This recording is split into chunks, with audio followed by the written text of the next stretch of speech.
from NJ Advanced Media, and welcome back to the Rutgers Rant. I'm joined as always, James Cratch, Keith Sargent. A bye week, guys, a Saturday off. It was like, I didn't know what to do with myself. Of course, I just watched bad football that did not involve Rutgers. I'm sure you guys did the same. Did you enjoy your weekend off? We did. But I did.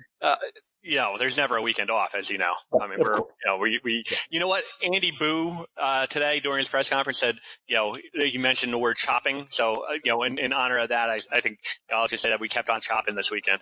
We kept on chopping. It's fair. Absolutely. All right. I'm sure you guys did what I did during the weekend, which was watch a lot of games around the country. And this was my main takeaway from the weekend. It's that if this Rutgers team was where it's supposed to be in its development in year 4 under Chris Ash, we'd be talking about holiday plans, right? If you look at some of these games, BC steamrolled by Kansas. It was incredible. Maryland loses to a Temple team. Illinois goes down to Eastern Michigan. Indiana looks terrible. Even Michigan State and Penn State don't look great. Was your takeaway the same as mine, Kratz, that this Rutgers schedule isn't nearly what we thought it might be at the beginning of the year? Yes, but I felt this way even last year. I've said it several times on the podcast. 12 games last year, Rutgers goes 1-11. Only in 3 of those games, Michigan, Ohio State, and Penn State, did I ever feel like the opposing team had this massive, talent advantage. And even the Penn State game was relatively close because McSorley was injured. So the Big Ten's not that good. It has a very soft middle. And maybe this year the soft middle is larger than it has been in past years. Yeah. The schedule is built for Rutgers to go at least 6-6 and go to a bowl game every year as long as they put a competent team on the field. Right. They just haven't done that recently. And that's got to be the frustrating thing too, Sarge. And it's especially, when you look at what this team has to accomplish, or you think it would have to accomplish in year 4, to have it there, it's right in front of your fan. Yeah, there's a reason why I said 5-7 at the beginning of the year, and people laughed at me. And like Crash said, I will say I don't know if it's every year that the Big Ten is this soft. I think this year is especially soft. Even at top, Ohio State is head and shoulders above everyone else. Michigan looks beatable, maybe not by Rutgers, but I don't know if they're a top 10 team right now. Penn State, got to give them credit. All they do is win.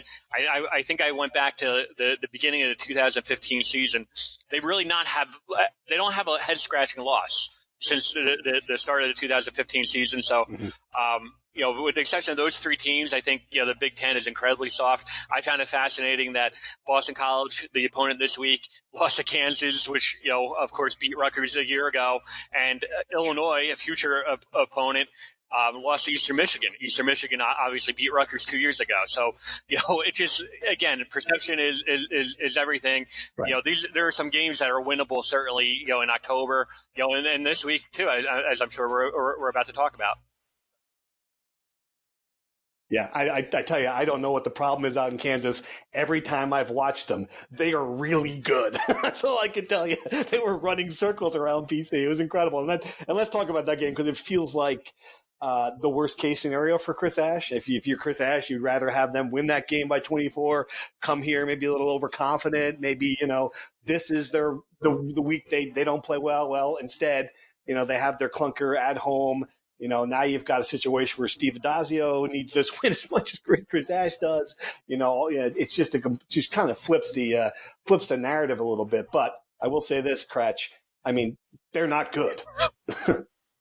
No, they're not good. The ACC is horrible this year, and they're probably a second, third tier team in the ACC. But you're right, and this is not a conference game for them, obviously, so they were able to kind of get that bad loss out of their system, kind of refocus themselves. They still have something to play for, even with the loss to Kansas. And I'm intrigued to see this. Now, look, we were at Kansas last year, and the sky fell. Yeah. does the sky fall on BC now going forward? Because it's a similar setup. I mean, BC probably looks at Rutgers and says, well, this is like playing Buffalo. You know what, Steve? They kind of remind me of Rutgers late in the Schiano era. The type of team that will go, 7-5, 8-5, go to a bowl game every year, maybe even win their bowl game. Boston College goes to a bowl game every year, but they're just, they're still not an upper echelon team that's going to contend for an ACC title. Kind of like Rutgers was, late in the Schiano era, where you could bank on them going to a bowl game, but win the Big East was a different story. Right. And the problem I still have, though, guys, and it's watching that game, I'm pretty certain that Boston College is going to score points against Rutgers. I just can't, I can't say the same thing about, Rutgers scoring points. That's the issue, right? I mean, you were at the press conference today. It sounds like McLean Carter is going to be ready to play. I mean, what's your sense on that? Does it make a difference if he does? I mean, what's going on, Kratz, with the quarterback situation? It's kind of tough to read because, on one hand, if he doesn't practice on Tuesday, you would think that he's probably not going to play, even though Chris Ash said, well, he could still play. Just because my experience is like, if a guy's not practicing at this point, or even on Wednesday, he's probably not going to play. I mean, that's the way concussions work nowadays. But at the same time, Ash kind of threw out the idea that even if Carter is cleared, he's going to have missed a lot of practice. Maybe he wouldn't start. Now, I don't know if that's Ash's, that's the way he's looking at it, that even if Carter gets cleared, if he hasn't had a sufficient amount of work and practice, they're going to go with Art. I also know if Ash is trying to play the quarterback game again with Boston College. Not that the Eagles really care all that much. So, Steve Addazio, I think in his transcript of his press conference, basically said, like, I haven't even looked at their offense yet.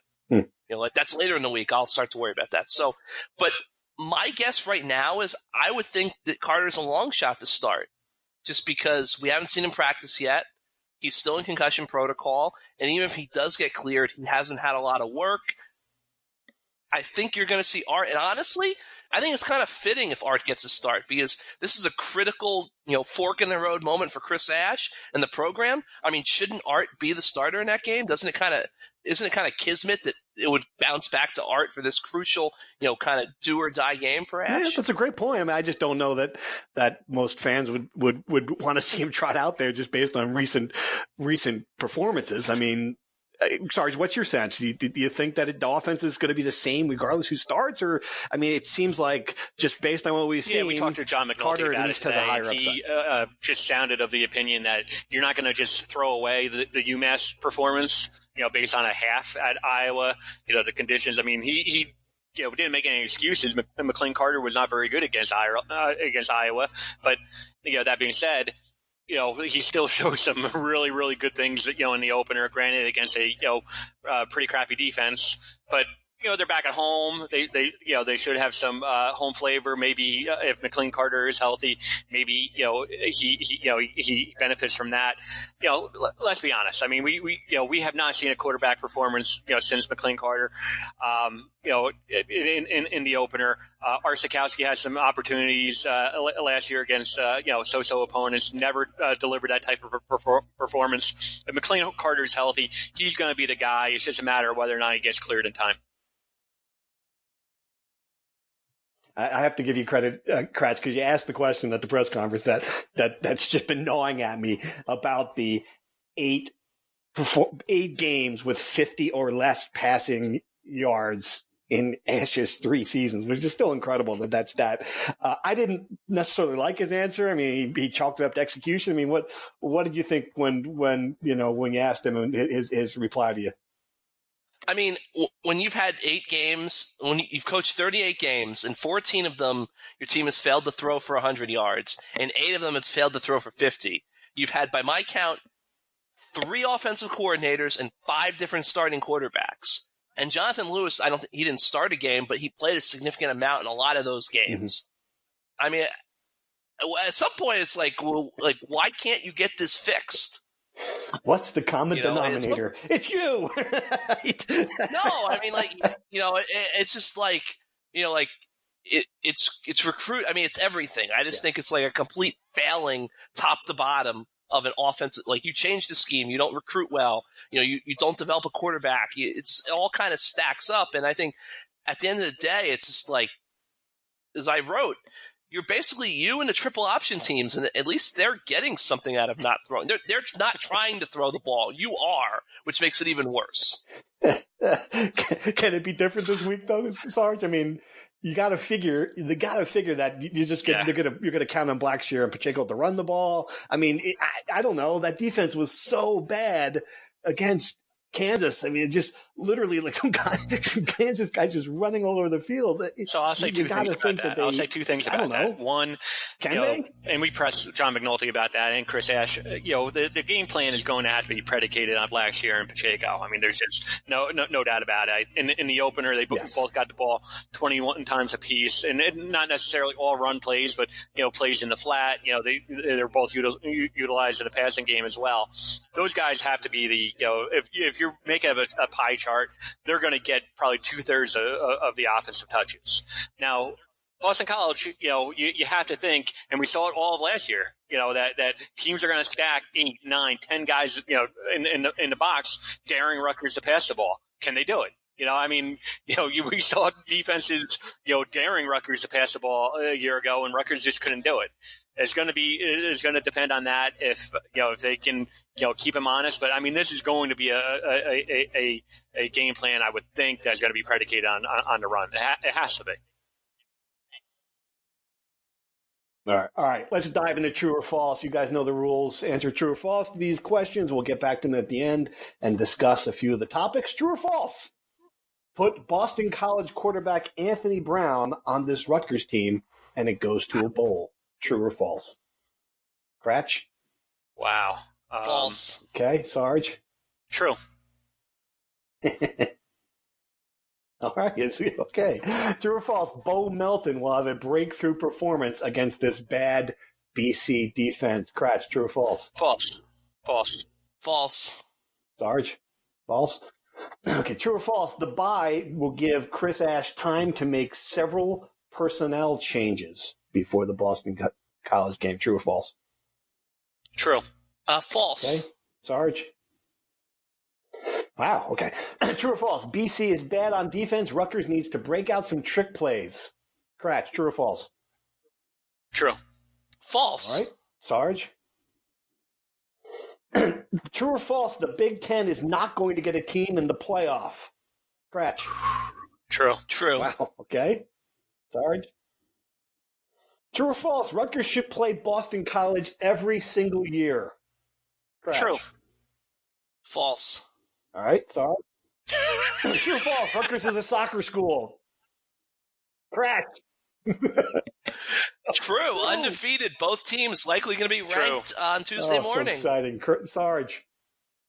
All right. And finally, true or false?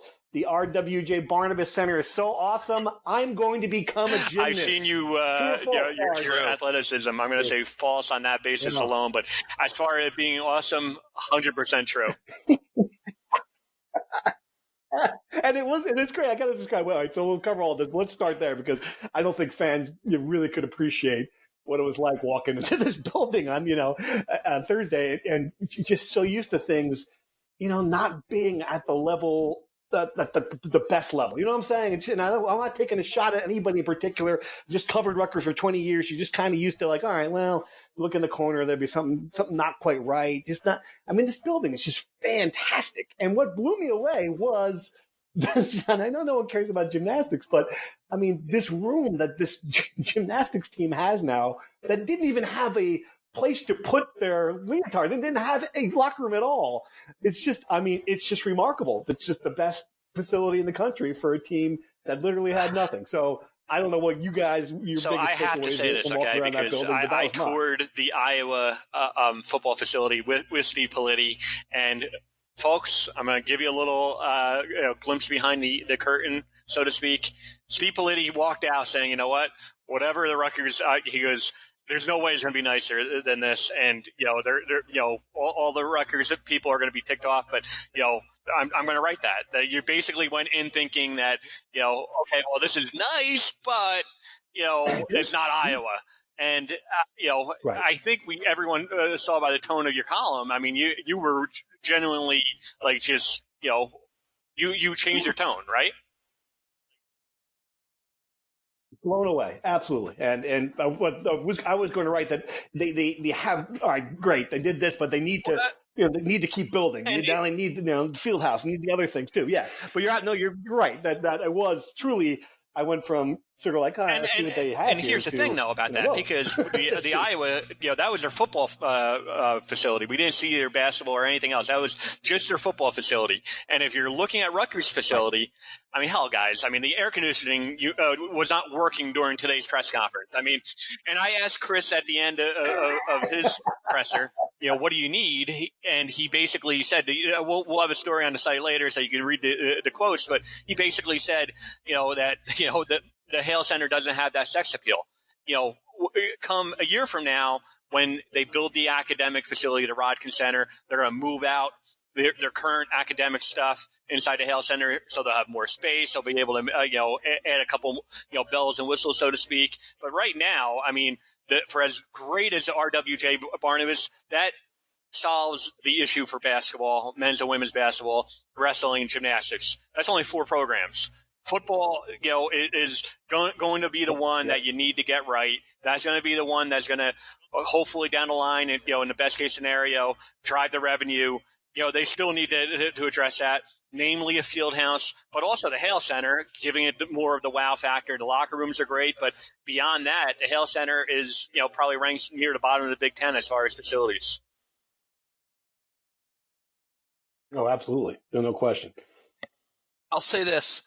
At the very end of the night, as I was leaving, a prominent person in Rutgers Athletics, not going to name them, goes to me. He goes, "This doesn't really feel like a place that we would have, does it? Like, this doesn't feel like Rutgers." Yeah. It's a tremendous facility. I called it a Death Star on Twitter. I was blown away. Obviously no expensing to be spared. Everything was done first class. And what I liked about it was, someone made the comment like, kids don't even have to go home. Like, they can just live here basically. Yeah. And I know what the meaning of that is, but I also think that's a problem in college sports, that you build these gigantic facilities and it's almost like you don't ever want the players to leave. But what I liked about this thing was it's big and it's grandiose, but it's still kind of centered on Livingston campus, and it's got all the natural light, and you can see the campus, and it just feels like it's part of the campus. I think that it's not going to become just some kind of castle that the 4 programs go into and they never leave it. Right. I think it's going to still be part of a college experience, which I think is something that you see Clemson, they build this Death Star football facility, and LSU, we all saw the photos. You can sleep in your locker. It's that's probably the best thing in the world. That you can just sleep in your locker and never go to your dorm and never be a normal college kid. But I feel like this facility being so kind of tied into the campus will allow that. It's a tremendous facility. No bones about it. I think Sarge is right. The Hale Center does not have the sex appeal that the APC does. But at the same time, too, I think some of that stuff's a little bit overrated. Rutgers football has gotten everything better than it's ever been under Chris Ash. So I don't think that you can sit there and say, well, the Hale Center's kind of musty and it doesn't have air conditioning right now. That's the reason why the team stinks. That's not the case. I think that some of these programs like gymnastics had nothing. And what can you expect from a coach when she doesn't have a locker room? Yeah, that's absolutely true. But if you just have things that are bottom of the line, but they are giving you what you need, I think at that point, you obviously want to upgrade them. You have to as you move forward as an athletic department, as a football program. But the facilities can't be an excuse for football. No, it can't be. But it is to that point, and Sarge is right. I mean, they're going to have to address that. That's the next thing on the list. You can't have a deflatable bubble, and Iowa's got the Amazon distribution warehouse for he's got these are the teams you recruit against. So that's going to be next up.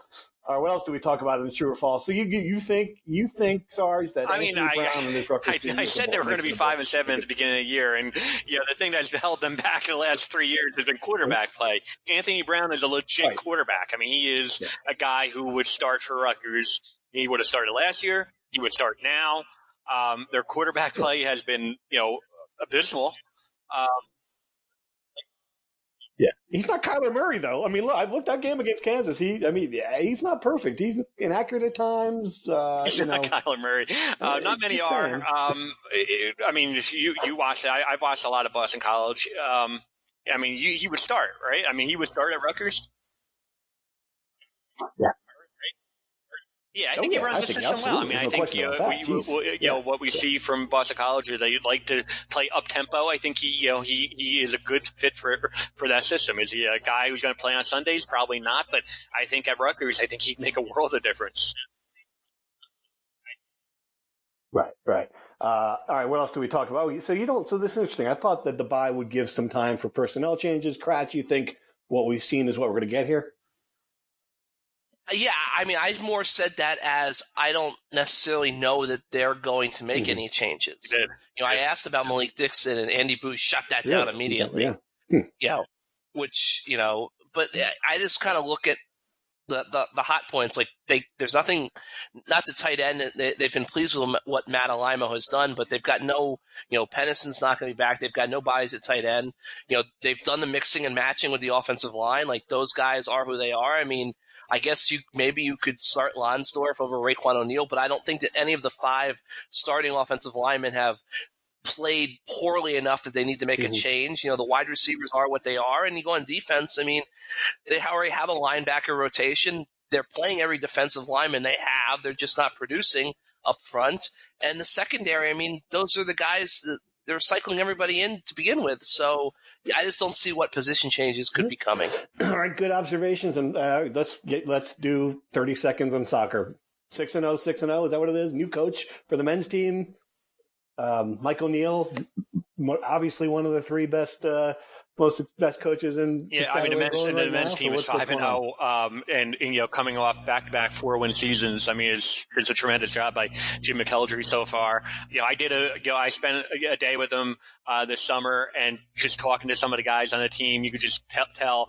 And this is it's just sometimes a coaching change is needed, new voice, and you could tell that the players had a lot of enthusiasm to play for this guy.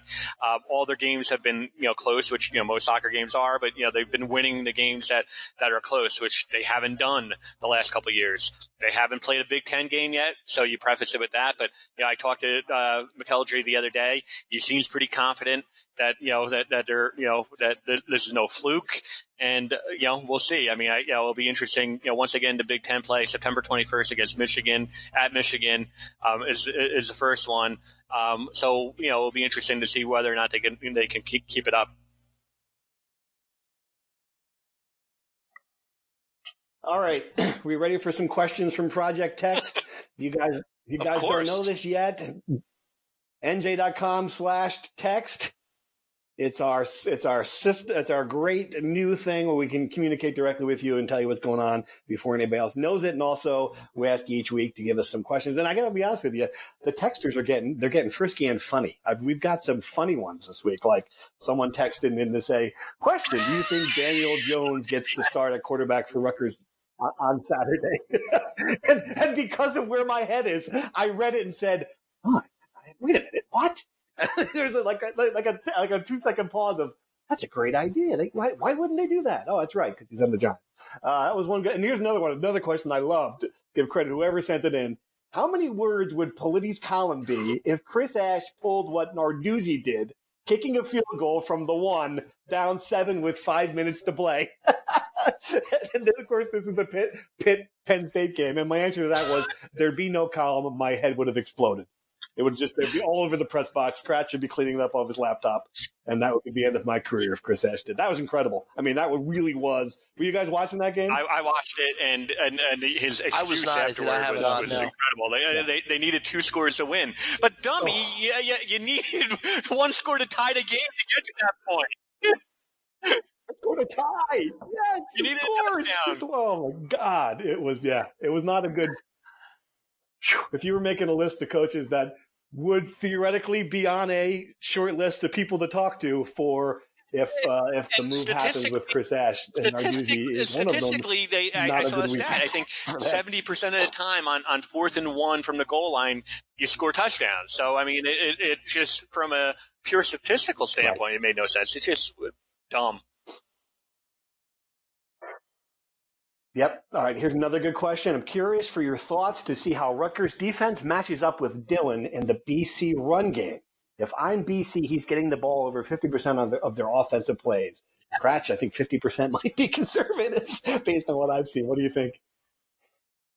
Yeah, I mean, I think it's a bad matchup for Rutgers just because we've all seen the big runs that opponents have broken off since dating back to last year. We saw it against UMass. We saw it a little bit against Iowa. I just think when you have a good running back, it's bad news for Rutgers. And I would not shock me if A.J. Dillon has one of those games where he breaks off a couple of 30, 40-yard runs, and then we go back to next week and why these runs happen, and then they, bad run fits, gap integrity, whatever. But no matter what the explanations are, it's a common recurring theme that Rutgers has dealt with over the last, season and 2 games. And I think it's a bad matchup. I think that if you're BC, you ride Dillon in this game. On the other side of it, Sarge, question, how does Rutgers plan to get Pacheco and Blackshear back into the game plan? Wildly successful versus UMass, but virtually absent versus Iowa. Well, so here's the thing, and I did ask John McNulty that question, and he did make a good point that, especially in the pass game, Blackshear had an opportunity with a pass over the middle. I think Pacheco had a couple as well, and they just didn't hit on him. So, I mean, the number, I think it was 6 for Pacheco, 7 for Blackshear, 13 total combined, targets. That goes up if they hit a couple of those. So, there's no question. Again, if you just look at the Kansas game, there should be opportunities to run the ball. Those guys are clearly the head and shoulders the 2 best guys on the offense. How are they going to get use them? I think they're just going to try to keep it simple. They're going to try to pound the ball and establish the run, and see whether or not they can have an advantage early on in the game. Right, and this is another good one. Goes back to Ash's coaching, and will Ash finally watch an opponent on film and make adjustments to exploit their tendencies, or just sit in a gap scheme on the DL? I think on defense, I think what he's talking about is, very simply, Ash has had now a week to prepare for this.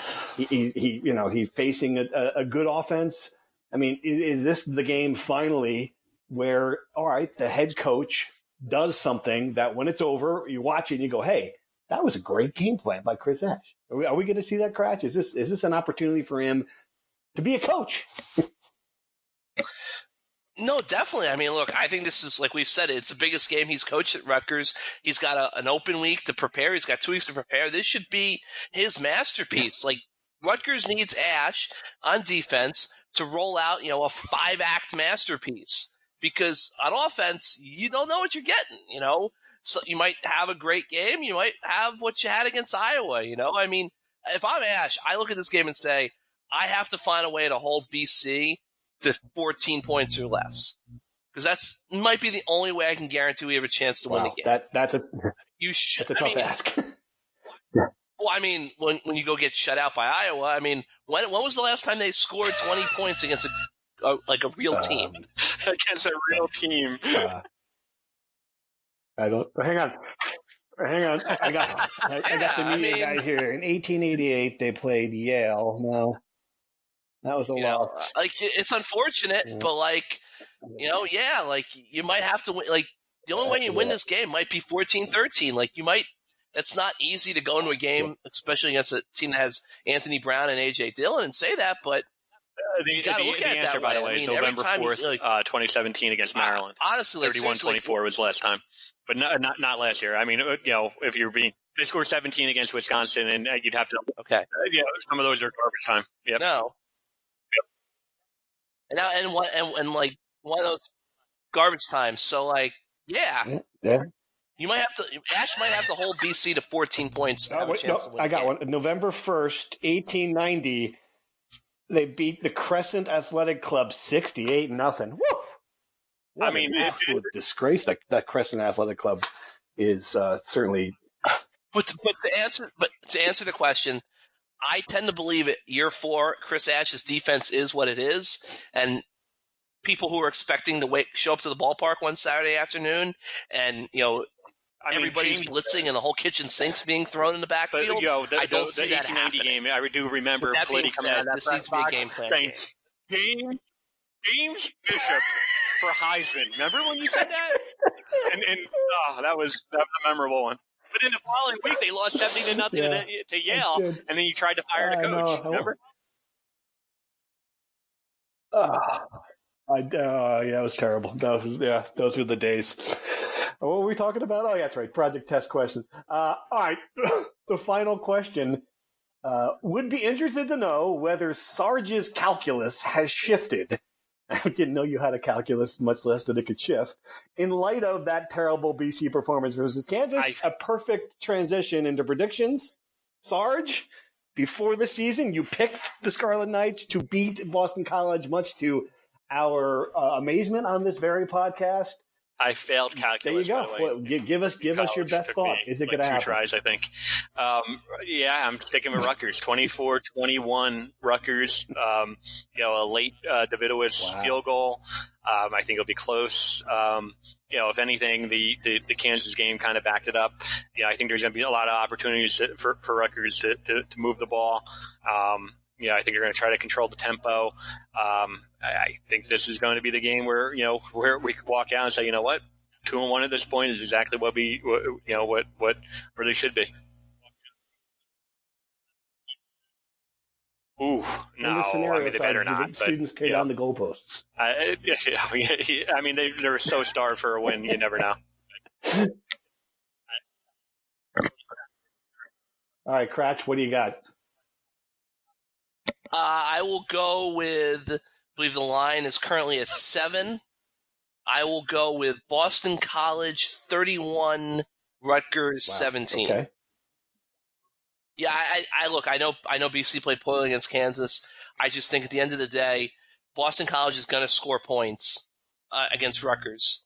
I just don't think we've seen anything that proves that Rutgers can do that on offense against a quality opponent. I know BC doesn't have a great pass rush, and I'm certainly Rutgers should be able to win the football game. I've seen nothing over the last year plus that indicates to me that they are going to be able to go into this game with so much pressure on, with so many eyes on, such a critical game, and now this is going to be the moment that they put it all together and deliver. I just have a hard time predicting that. So I think BC wins this game pretty comfortably by a couple of touchdowns. I'm with you, Cratch. I think Rutgers is going to get destroyed. And I'm prepared to be wrong. I think that BC is going to score a lot of points, and I'm looking at like a 41-17 kind of game, and then we'll know. It'll be clarity. We'll have everyone in Piscataway will have an idea what's going to happen next. I just do not. I think it's a bad matchup for them. I think Boston College has too much talent that they're going to move the ball up and down the field. I have seen nothing from the Rutgers passing game, especially if Art Sikowski starts, to make me think that they're going to have any success even against a bad defense. So there you go. One piece of optimism and 2 curmudgeons, as always, here on the podcast. That's all I got. What do you guys got? Any final thoughts? Field hockey? Can we talk field hockey? They won a big game at Monmouth.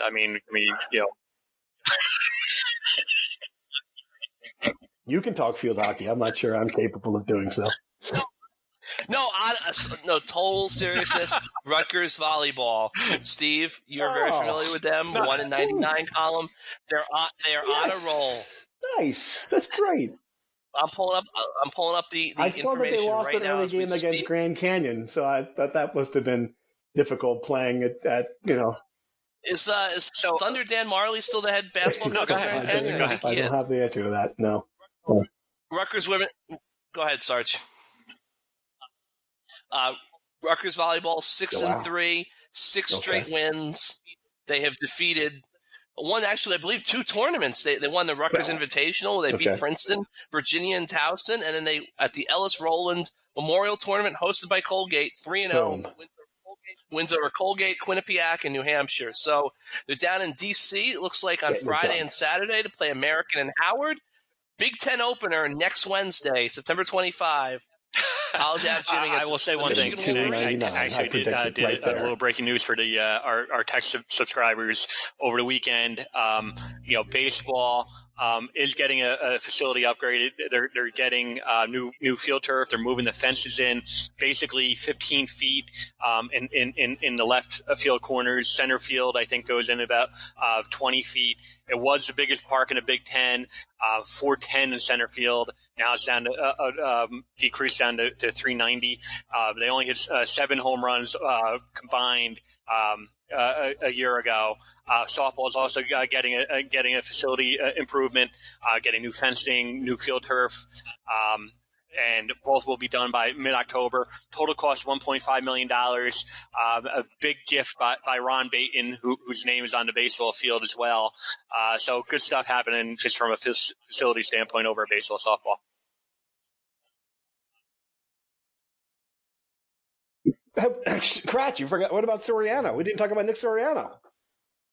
Oh, that's right. No, it's true. Yeah, we had that break last week. So Nick Soriano is in Olympic red shirt, at least for the fall semester. He's not enrolled currently.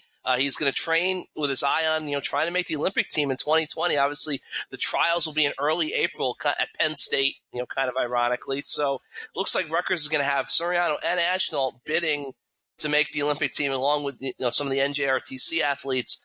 The big question going forward now is, will Nick sit out the whole year in red shirt and come back for 2020-21 to finish out his college career? Will he re-enroll in December or January and kind of wrestle a limited schedule? It was, as I explained to you the other day, he doesn't really have to wrestle until the Big Ten championships here at Rutgers at the beginning of March. He can just make weight, show up, step on the mat, wrestle 1 or 2 bouts, and then he'll get the AQ spot. He'll be in the tournament, and then he can go to Minneapolis for nationals and try to win a national title. So he could do that, or maybe wrestle a handful of dual meets. Kyle Snyder, the gold medalist, 3-time NCAA champ from Ohio State, his final year in college, he wrestled kind of a limited college schedule where he was competing internationally and other events for Team USA, and then he would kind of be back for the big dual meets and obviously for the Big Tens and nationals. So be interesting to see how Soriano approaches it, or the idea that, hey, if he has a big run in the Olympics, does he even come back to Rutgers? So does he move on to other things now that he's got his national title? So it was always going to be a transition year for Rutgers wrestling. They're kind of in a spot now where, Ashnault is gone, Gravina's gone, Van Bill's gone. They've got this very promising freshman class coming in, guys who are developing. Starting in 2020-21, they could be a real national force, a team that competes for trophies, sends 3 or 4 guys to nationals each year with a legitimate chance to All-American. This is always going to be a transition year, but if Nick doesn't wrestle, I think it becomes even more of a youth movement for them. And it's going to be interesting to see because, Rutgers, the fan base has grown so large over the last few years because there's been a lot of winning and a lot of excitement. And I'm intrigued to see how the casual Rutgers wrestling fan handles a year where they're kind of 500-ish in dual meets and maybe they've got one real All-American threat at nationals. I'm kind of intrigued to see how the casual Rutgers wrestling fan handles kind of a so-so season. That's I hope they both make it to Tokyo because I'm going. And Olympic wrestling is great. I don't know what's going on, but it's great. I know that. So, all right, guys, let's sign off. That'll do it for this week's podcast. Oh, Steve, one last thing. We're having our first Rutgers Sports Insider Project Text meetup, 7 to 9 this Thursday, September 19th. Tavern on George in New Brunswick, 7 to 9 p.m. Open for subscribers only. You can bring a +1. I will Sarge, reserve the news. Can I bring a +1? Time actually appears, but I will say this: we do have a special guest coming. A big name. Okay, someone from the Greg Schiano era, but someone who has stayed involved with the program. It's a big name, and I just, like I said, I will break the news on our Project Text subscribers, but it's a big name, and Rutgers fans are going to enjoy him.